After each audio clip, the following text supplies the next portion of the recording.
Tomorrow our church celebrates the feast day of Saint Aristocleus of Damascus, Cyprus. The following are some details of his life and works.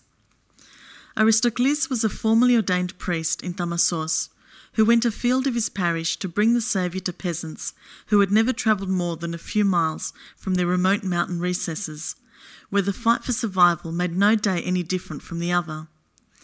During these frequent missions, he encountered several religious hermits whom he induced to assist him in the spiritual enlightenment of his fellow Cypriots. The program also served to better acquaint the priest with the hermits, whom he would emulate from time to time by secluding himself in meditation and prayer.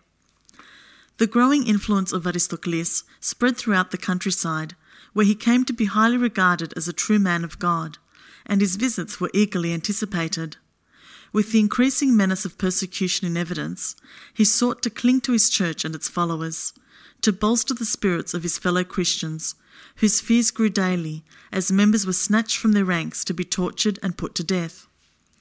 When at last the madness of the pagan enemies led to a wave of persecution aimed at the elimination of Christianity altogether, Aristocleus fled to the safety and solitude of the hills to contemplate an answer from God as to how best serve a community put to rout.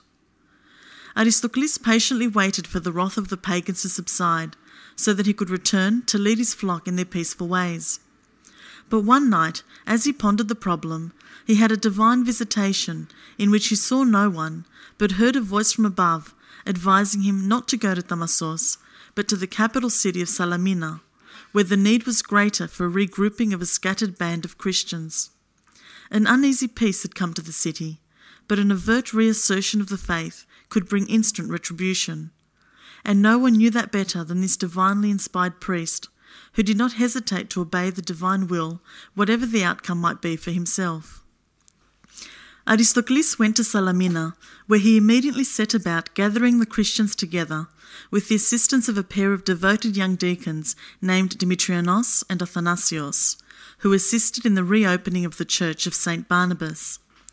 An air of tolerance seemed to pervade the city as the parish of St. Barnabas held its Sunday services, and the priest resumed his active missionary work, this time not in the remote hills, but in the public squares of the city, where potential converts abounded. Aristocleus met with eminent success in his unrelenting campaign to spread the word of Jesus Christ, and was ably assisted by the two young deacons, who never ceased to tell of the divine visitation received by the holy man they willingly assisted. Aristocleus knew that the gains he made were not without cost to himself, but he warned his young aides to make themselves less evident, even to withdraw altogether at the first sign of danger. The signs were not long in coming, but Demetrios and Athanasios remained undaunted as they refused to leave the side of Aristocleus when the reactionaries raised a cry for the blood of the Christian leader. They had viewed with alarm the growing strength of the Christian numbers and were driven to another wave of persecution in which the three leaders were the first to be brought to justice.